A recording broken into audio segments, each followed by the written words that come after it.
Good morning. இன்றைக்கி day start பண்ணியாச்சு. நல்லா சக்ஸஸ்ஃபுல்லான ஒரு டே. வெல்கம் போல் நம்மளை வெல்கம் பண்ணுறதுக்கு சன் வந்தாச்சு. டே 1 பார்த்தீங்கன்னா இங்கே சுற்றி எல்லாமே ஒரு சில பில்டிங்ஸ் வீடியோ ரெக்கார்ட் பண்ணுறதுக்கு முன்னாடி சொல்கிறேன். ஓகே, டே 1 இல்லை, அதுக்கு முன்னாடி இங்கே இருக்கப்போ என்னென்னா அப்போ தான் இந்த பில்டிங்ஸ்லாம் கட்டிகிட்டு இருந்தாங்க. ஓகே, இப்போ பாருங்கள், இது கட்டி முடித்து ஃபுல்லாக பெயிண்டிங் ஸ்டேஜுக்கு வந்துருச்சு. விச் மீன்ஸ் டெவலப் ஆகிட்டுருக்காங்க. Not only land, people also. ஒரு சில விஷயங்களை கொஞ்சம் கொஞ்சமாக கட்டி டெவலப் ஆகிக்கிட்டே இருக்காங்க. அதைத்தான் இங்கிலீஷில் இந்த பில்ட் யுவர் செல்ஃப் அப்படின்னு சொல்லுவாங்க இல்லையா, அதே வேலையை தான் இப்போ நம்ம பண்ணிகிட்ருக்கோம். என்னது, ஒரு சில சின்ன சின்ன நல்ல ஹேபிட்ஸ். இந்த நல்ல ஹேபிட்ஸை நம்ம கொஞ்சம் கொஞ்சமாக பில்ட் பண்ணுவோம். கொஞ்சம் கொஞ்சமாக பில்ட் பண்ணுறப்ப என்ன நடக்கும், ஒரு நாள் நம்மளும் அந்த கட்டடம் மாதிரி செம்மையாக ஹைட்டாக நல்ல அந்த உயர்ந்த மனிதர்னு சொல்லுவாங்கள்ல, அந்த நிலைமைக்கு போகலாம். கண்டிப்பாக அந்த சின்ன ஹேபிட்டோட பவர் தான் அது. ஸ்மால் ஹேபிட்ஸ் அப்படின்னு சொல்லுவோம் இல்லையா. சரியான விஷயங்களை சரியாக செய்ய போகிறோம். இன்றைக்கி 10,000 ஸ்டெப்ஸை முடிச்சுட்டு உங்களை மீட் பண்ணுறேன்.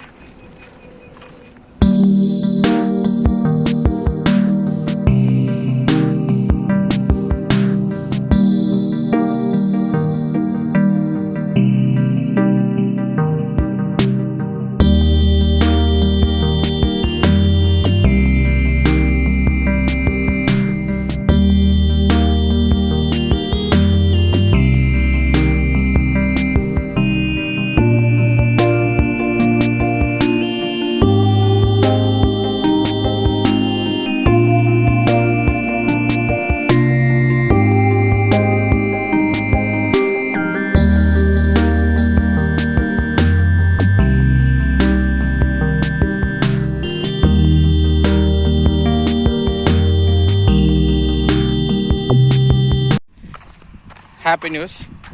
என்ன ஹாப்பியாக இருக்க முடியும்? எஸ், இன்றைக்கி ரிவார்டு கிடச்சிருக்கு. என்ன ரிவார்டு? எஸ், தெரியுதா? இங்கே வரைக்கும் நல்ல ஸ்வெட்டாக இருக்குது. இன்றைக்கி தள்ளி வச்சு காட்டுறேன், தெரியுதா?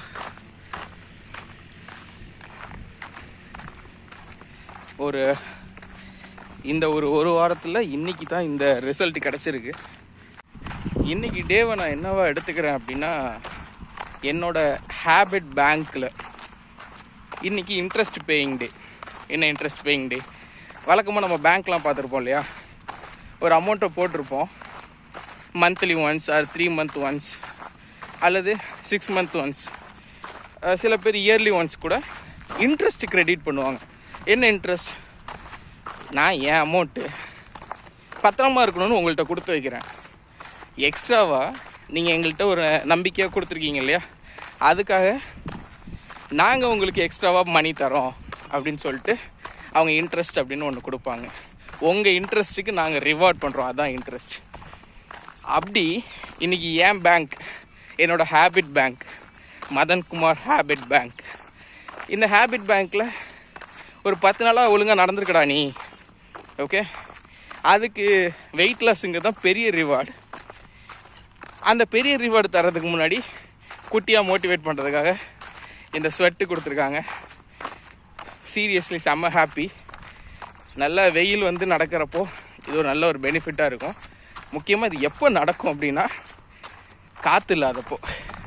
இன்றைக்கி நல்லா வெயில் அடிக்குது, காற்று இல்லை, நல்ல வேர்க்குது. அதே மாதிரி தனியாக நடக்கிறப்போ இன்னொரு விஷயம், நிறைய விஷயங்கள் நம்ம முன்னாடி டிஸ்கஸ் பண்ணோம் இல்லையா, அதில் ஒரு சில பாயிண்ட்ஸில் இன்றைக்கி பேசிடுவோம். நம்ம ஒரு பார்ட்னரோடு நடக்கிறப்போ, தனியாக நடக்கிறப்போ, இந்த ரெண்டுக்கும் என்ன வித்தியாசம், யாருக்கு எது தேவைப்படும், இதுதான் கேள்வி. அப்போது யார்கிட்ட ஹெல்ப் கேட்கலான்னு பார்க்குறப்போ ரத்தன் டாட்டா உள்ள வர்றார். ரத்தன் டாட்டா, ஓகே, அவர் என்ன சொல்கிறாரு அப்படின்னா, if you want to walk fast, walk alone. If you want to walk far, you need to together. தனியாக நடக்காதீங்க. என்ன அர்த்தம்? ரொம்ப சிம்பிள். நீங்கள் ரொம்ப வேகமாக முன்னேறணும்னு நினச்சிங்கனாலோ அல்லது வேகமாக ஒரு இடத்த கடக்கணும்னு நினச்சிங்கன்னா தனியாக போங்க. பட் ரொம்ப லாங்காக நீங்கள் ட்ராவல் பண்ணணும்னு நினச்சிங்க, ஒரு விஷயத்த ரொம்ப கண்டினியூஸாக பண்ணணும்னு நினச்சிங்க அப்படின்னா, ஸ்வெட்டு நல்லா தெரியுதா? எஸ், நினச்சிங்க அப்படின்னா ஒரு பார்ட்னரோட ட்ராவல் பண்ணுங்க அப்படிங்கிறாங்க. அப்போது இன்னைக்கு உண்டான ரிவார்டு இந்த ஸ்வெட்டை வச்சு சொல்கிறேன். இன்றைக்கி நம்ம தனியாக நடக்கிறதுனால கிடைச்ச ஒரு ரிவார்டுன்னு வச்சுக்கோமே. ஏன் அப்படின்னா, நம்ம ஒருத்தவங்க ஒரு பார்ட்னரோடு சேர்ந்து நடக்கிறப்போ அவங்க ஸ்பீடில் போக வேண்டியதாக இருக்கும். நம்ம ஸ்பீடுக்கு இழுத்தாலும் அவங்க ஸ்பீடில் தான் ஆவரேஜ் பண்ணி போகிற மாதிரி இருக்கும் ஒன்று. இன்னொன்று, அவங்களோட நாலேஜை ஷேர் பண்ணிக்கிட்டே போகிறனால நம்மளுக்கு வேறு வழியே இல்லை, ஆட்டோமேட்டிக்காக அந்த ஸ்லோ வந்துடும். மேபி உங்களோட ஸ்பீடாக இருக்கவங்களோட டைப் பண்ணிங்கன்னா உங்களுக்கு இன்னும் ஸ்பீடாகும். பட் இது அதில் இருக்கக்கூடிய பாசிட்டிவ்னா, இன்னொன்று தனியாக நடக்கிறப்ப இன்னொரு பாசிட்டிவிட்டி இருக்குது. என்ன அப்படின்னா, நீங்கள் உங்களோட பேசலாம், உங்கள் பிரெயின் உங்கள் மைண்ட் உங்ககிட்ட நிறைய கேட்கும், நிறைய விஷயங்கள் கேட்கும். அந்த விஷயங்களை ஒரு குழந்தை மாதிரி நினச்சிக்கிட்டு அந்த குழந்தைக்கு பதில் சொல்லிக்கிட்டே வாங்க. ரொம்ப ஜாலியாக போகுது அந்த 1 hour. எப்படி நம்மளோட அனுபவசாலிகள் அவங்களோட லைஃப்பை ஷேர் பண்ணுறாங்களோ ஒன்றா போகிறப்போ. தனியாக போகிறப்போ என்ன பெனிஃபிட்னா, நம்ம குழந்தை, அதாவது நம்ம மைண்டு நம்மக்கிட்ட நிறைய கேள்வி கேட்குது. அந்த கேள்விக்கெலாம் சரியான விளக்கம் கொடுக்க அது அடுத்த கேள்வி கேட்கும். சில பேர் சொல்லுவாங்க, என் மைண்டு என்கிட்ட எதுவுமே கேட்க மாட்டேங்குது, தப்பாக கேட்குது. விச் மீன்ஸ் நீங்கள் கொடுத்த பதிலே தப்பாக கொடுத்துட்டீங்க. உங்களோட ஆசைப்படி நீங்கள் பதில் சொல்லக்கூடாது, சரியானதை பதில் சொல்லணும். கேட்குற கேள்விக்கு சரியான பதில் கொடுக்குறப்போ, ஒன்று, நீங்கள் யோசிக்கிறது மேபி தப்பாக சரியாங்கிறது உங்களுக்கு தெரியும். 2வது, கரெக்டாக பதில் சொல்கிறானே பாரு, நிறைய கொஷின் கேட்குது மைண்டு, இருந்தாலும் இவன் கரெக்டாக பதில் சொல்கிறானே அப்படிங்கிற ஒரு பெருமை வரும். இது 2 விஷயம். இது உங்கள்கிட்ட பேசணுன்னு ஆசைப்பட்டேன். ஸோ இதில் நான் இந்த தனியாக நடந்தா அல்லது சேர்ந்து நடந்தா என்ன பெனிஃபிட், இந்த வாக்கிங் டைம். இது வாக்கிங் டைமுக்குன்னு இல்லை, லைஃபுக்கும் அப்படி தான். லைஃப்பை ரொம்ப நல்லா லாங் ரன் பண்ணணும் அப்படின்னு நினைக்கிறவங்க மேரேஜ் அப்படிங்கிற ஒரு கமிட்மெண்ட்டுக்குள்ளே போகிறாங்க. அந்த ஒய்ஃப் அப்படிங்கிற ஒரு கேரக்டர் அல்லது ஹஸ்பண்ட் அப்படிங்கிற ஒரு கேரக்டர் அவங்களோட வைப்பில் இருக்கப்போ அந்த ட்ராவல் ரொம்ப லாங் ரன் போகுது. இல்லை அந்த வைப்பு கொஞ்சம் கம்மியாக இருக்குது அப்படிங்கிறப்போ மேபி ஒரு சில அட்ஜஸ்ட்மெண்ட்ஸ், ஒரு சில கேரக்டர்னால அதுவும் லாங் ரனில் போகிறதுக்கு சான்ஸ் இருக்குது, இல்லைனாலும் ட்ராவல் ஆகுது. பட் அந்த வைப்பு சேமாக இல்லைங்கிற பட்சத்தில் இட்ஸ் ஒரு டிசிஷனில் நிற்கிது. அந்த டிசிஷனுக்கு அப்புறம் அடுத்தவங்க அந்த ட்ராவல் எப்படி கொண்டு போகிறாங்க, அடுத்த ஒரு பார்ட்னராக இல்லை இதே மாதிரி ஒரு காம்ப்ரமைஸ் பண்ணிக்கிட்டு பண்ண போகிறோமா, இல்லை குழந்தைங்களுக்கு. ஸோ இது எல்லாமே அங்கே இருக்குது. அப்போது இந்த வாக்கிங் கற்றுக்கிற விஷயம் வாக்கிங்காக மட்டும் இல்லை, we need to connect with entire life. இது ஒரு தாட்டாக தோணுச்சு. இது ஒன்று. இன்றைக்கி என் மைண்டு என்கிட்ட ஒரு கேட்ட கேள்வி, 3 நாளுக்கு முன்னாடி நீ கன்சிஸ்டன்சி பற்றி பேசின, ஏன் திடுதுப்புன்னு பேசின அப்படின்னு ஒரு கொஸ்டின் வரும். ஏன்னா நம்ம இப்போ பேசுகிறோம்ல, இந்த விஷயங்கள் நம்ம முன்னாடி பேசணும். எப்போவுமே என் ஸ்டூடெண்ட்ஸுக்கும் தெரியும், நான் இப்போ உங்களுக்கும் சொல்கிறேன். நான் இன்றைக்கி கிளாஸ்னால் இதுதான் நடத்தணும் அப்படின்னு ஒரு ப்ரிப்பரேஷன்லேயே வரமாட்டேன். என்னடா ஒரு நல்ல டீச்சர்னால் ப்ரிப்பரேஷனில் வரணும்பாங்க, நீ ப்ரிப்பரே பண்ணாமல் தான் போவியா? இல்லை, எப்போ நான் கிளாஸுக்குள்ளே போவேன் அப்படின்னா எனக்கு அந்த டாபிக் ரொம்ப எக்ஸலண்ட்டாக தெரிஞ்சிருக்கணும். அப்போ தான் கிளாஸுக்குள்ளேயே போவேன். ரைட்? ப்ரிப்பரேஷன் அப்படிங்கிறது என்னென்னா, என்னோடய பாயிண்ட் ஆஃப் வியூவில் கொஞ்சமாக பார்த்துட்டு போய் அப்படியே சமாளிச்சிடலாம். எக்ஸலண்ட்டாக இருக்கணும். அந்த டாப்பிக்கில் செம்ம எக்ஸலண்ட்டாக இருக்கப்போ தான் நான் அந்த டாப்பிக்கே தொடுவேன். எங்கள் பசங்களுக்கு அது தெரியும். முக்கியமாக கிளாஸ் நடத்துகிறப்பையும் பார்த்திங்கன்னா நாங்கள் அந்த புக்ஸ் வச்சுலாம் நடத்தவே மாட்டோம். Full and full mind content தான். அப்போ தான் நீங்கள் புக்கில் தெளிவாக இருந்தீங்கன்னா தான் குழந்தைங்க கேட்குற கேள்விக்கு நீங்கள் பதில் சொல்ல முடியும். புக்கில் நம்மளே தெளிவாக இல்லைன்னு வைங்களேன், ஓகே, அங்கே அந்த இடத்துக்கு என்ன வரும், இங்கே ஏதோ இருந்துச்சே மறந்துடுச்சே அப்படின்னா குழந்தைங்க முன்னாடி ரொம்ப பெருசாக நம்ம எஃபிஷியண்ட்டாக சொல்லிக் கொடுக்க முடியாதுன்னு வச்சுக்கோங்க. அப்படி இருக்கப்போ இன்றைக்கி எந்த டாப்பிக்கும் ப்ரிப்பேர் பண்ணாமல் நீ எப்படி கன்சிஸ்டன்சி பற்றி 3 நாளுக்கு முன்னாடி ஒரு வார்த்தையை விட்டு அப்படிங்கிறப்போ நான் என் மைண்டுக்கு சொல்லி கொடுக்குறேன். இல்லைப்பா, நம்ம சின்ன வயசில் ஒரு சில கதைலாம் கேட்டிருக்கோம், ஆமை முயல் கதை கேட்டிருக்கோம் இல்லையா? ஆமாம், மைண்ட் ரிப்ளை பண்ணுது. ஆமாம், அதில் பார்த்தீங்கன்னா இருக்கிறதுலையே ஓகே மேபி இந்த கதை தெரியாதவங்களுக்கு சொல்லிடுறேன். ரேஸ் நடக்கும், சிம்பிள். அந்த ரேஸில் முயல் ஆமாம் இந்த ரெண்டுத்துக்கும் ரேஸ் நடக்கும். இந்த ரேஸில் லிட்டரலி சொல்லப்போனால் வேகமாக ஓடக்கூடியது முயல், அதுதான் ரேஸில் ஜெயிச்சிருக்கணும். பட் ஆமை என்ன பண்ணிடும் அப்படின்னா ரேஸில் ஜெயிச்சிரும். ஏன் அப்படின்னு கேட்டால், முயல் வந்து ரேஸ் ஆரம்பித்த உடனே செம்ம ஸ்பீடில் ஓடும். ஆனால் ஒரு குறிப்பிட்ட டைமில் போய் கொஞ்சம் ரெஸ்ட் எடுக்க ஆரம்பிச்சிடும். ஏன்னா திரும்பி பார்க்கும் ஆமை ரொம்ப தூரத்தில் வந்துட்டு இருக்கும். ஓகே ஆமை தான் ரொம்ப தூரத்தில் வருதே அப்படின்னு சொல்லிட்டு நம்ம கொஞ்சம் நேரம் ரெஸ்ட் எடுப்போம், நம்ம தான் ஜெயிக்க போகிறோம் அப்படின்னு சொல்லிட்டு ரெஸ்ட் எடுக்கும். பட் ஆமை என்ன பண்ணோம், யார் என்ன பண்ணுறாங்கலாம் தெரியாது, நான் போயிட்டே இருப்பேன் அப்படின்னு சொல்லி போய்கிட்டே இருக்கும். ஒரு குறிப்பிட்ட டைமுக்கு அப்புறம் பார்த்தா முயல் எந்திரிச்சு பார்க்குறப்போ ஆமை ஃபினிஷிங் லைனு கிட்ட போயிருக்கும். ஏன்னா அது கன்சிஸ்டன்ஸாக மூவிங்லேயே இருந்திருக்கு. அதுக்கு பின்னாடி நிறைய சொல்லுவாங்க, சோம்பேறித்தனம், முயல் சோம்பேறி ஆகிடுச்சு, இல்லை ஆப்போனண்ட்டை தப்பாக எடை போட்டுருச்சு. நான் அதெல்லாம் பேச வரும்ல. என்னோடய பாயிண்ட் ஆஃப் வியூவில் இப்போ எனக்கு என்ன தேவைப்படுது அப்படின்னா, மேபி ஜெயிச்சிருக்க வேண்டியது முயல். ஏன் ஆமை ஜெயிச்சுது? கன்சிஸ்டண்ட்டாக இருந்தனால. ஓகே இந்த ஸ்டோரி எனக்கு அக்செப்டபிள். பட் என் மைண்டு கேட்ட ஒரு கேள்வி தான் இப்போ எனக்கு டாப் நாச்சாக மைண்டுக்கு வந்துச்சு. என்ன அப்படின்னா, பாஸ் முயலுக்கும் ஆமைக்கும் போட்டி வச்சதே ஒரு முட்டாள்தனம். ஏன்னா முயல் தான் ஜெயிச்சிருக்கணும். ஒருவேளை முயல் கன்சிஸ்டண்ட்டாக இருந்திருந்தால் என்ன நடந்திருக்கும்? அது ரேஸாகவே இருந்திருக்காது. மொதல் 10 நிமிஷம் கூட வச்சுக்காதீங்க, 10 செகண்டில் ரேஸ் முடிஞ்சிருக்கும். அப்போது முயலுக்கு இட் ஹேஸ் அ பொட்டன்ஷியல். அந்த பொட்டன்ஷியலும் கன்சிஸ்டன்ஸும் சேர்றப்போ என்ன நடக்குது? It has talent also, right? அதனால நல்லா ஓட முடியும். அது அப்படி ஒரு டேலண்டடாக தான் அந்த ஒரு ஸ்பீசிஸாக தான் இருக்குது.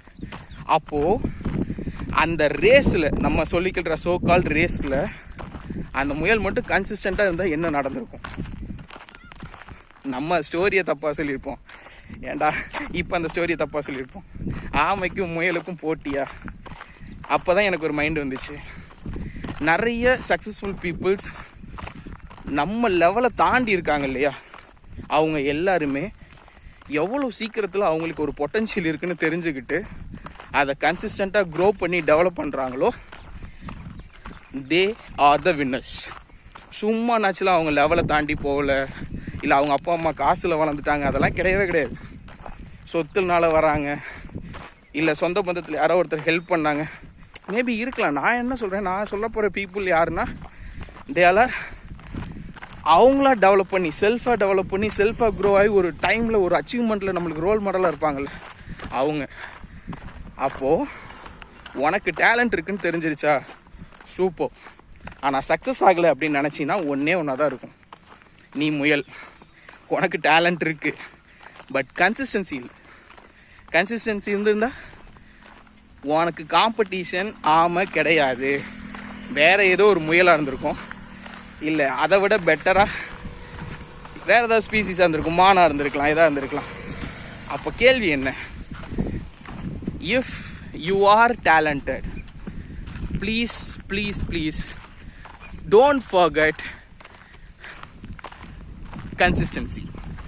கன்சிஸ்டன்சி, டேலண்ட் அண்ட் பொட்டன்ஷியல், இந்த 3 சேர்றப்போ, சார் உங்களை அடிச்சுக்க முடியாது சார், சிம்பிள், இவ்வளோதான் லாஜிக்கு. இப்படி சொல்லி என் மைண்டை நான் காம்ப்ரமைஸ் பண்ண உடனே சிரிக்குது. ஏன் சிரிக்கிற அப்படின்னு கேட்டேன். இவ்வளோ வேக்கனம் பேசுறீல, பொட்டன்ஷியல் இருக்குன்னு தெரியுதுல்ல, ஏன் நீ கன்சிஸ்டன்ஸாக இல்லை அப்படின்னு கேட்டுச்சு. ரைட், நல்ல கேள்வி கேட்டால் பாராட்டணும், அவனை மொக்க பண்ணிடக்கூடாது. ஸ்டூடெண்ட்டாக இருந்தாலும் சரி, நம்ம மைண்டாக இருந்தாலும் சரி. பதில் ரிப்ளை நான் சொன்னேன், சார் அதனால தான் சார் இந்த கன்சிஸ்டன்சிக்கு வீடியோ போயிட்டுருக்கு, நீங்கள் நானும் பேசிகிட்டு இருக்கோம், வாக்கிங் போயிட்டுருக்கோம். நீ கேட்ட கேள்விக்கு இந்த வீடியோ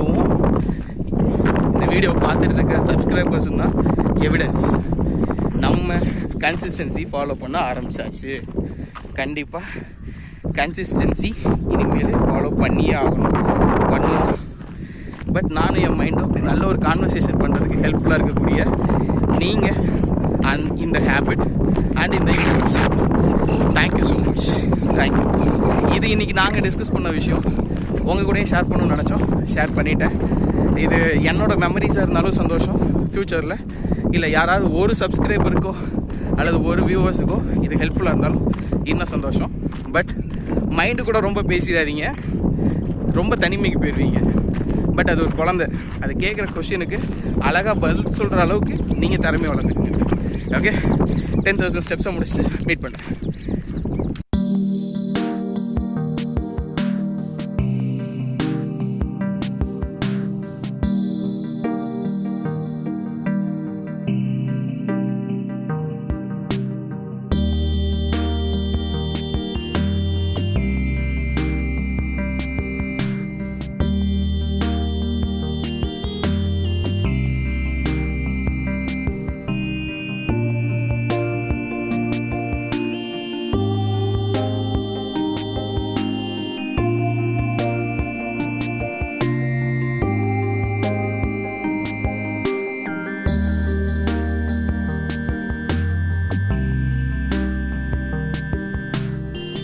$10,000 ஸ்டெப்ஸை சக்ஸஸ்ஃபுல்லாக கம்ப்ளீட் பண்ணிட்டோம். நல்ல டே இன்னைக்கு. உண்மையாலுமே முன்னாடி சொன்ன மாதிரி இது இன்ட்ரெஸ்ட் பேயிங் டே தான் நினைக்கிறேன். நல்ல ஸ்வெட்டும் ஆச்சு, பாடி நல்லா டயர்டும் ஆயிருக்கு இன்றைக்கி. ஸோ கன்சிஸ்டன்ஸாக பண்ணுறப்போ மொதல் நாளே ரிசல்ட் தெரியாது, ஒரு 6-7 நாள் கழிச்சு தான் இந்த ஒரு சில விஷயங்கள்லாம் தெரிய ஆரம்பிக்குது. ஸோ உண்மையான டேஸ்ட்டில் கொஞ்சம் தெரியணும் அப்படின்னா கன்சிஸ்டண்ட்டாக ஒர்க் பண்ணுங்கள். திருப்பி நம்ம சொல்கிற வார்த்தை அதுதான், consistency is the key to success. இன்றைக்கி அந்த 10,000 ஸ்டெப்ஸை முடிச்ச அதே ஹாப்பினஸோட இன்றைக்கி டேவை ஹேவ் அ கிரேட் டே அப்படின்னு முடிச்சுக்கலாம். Have a great day.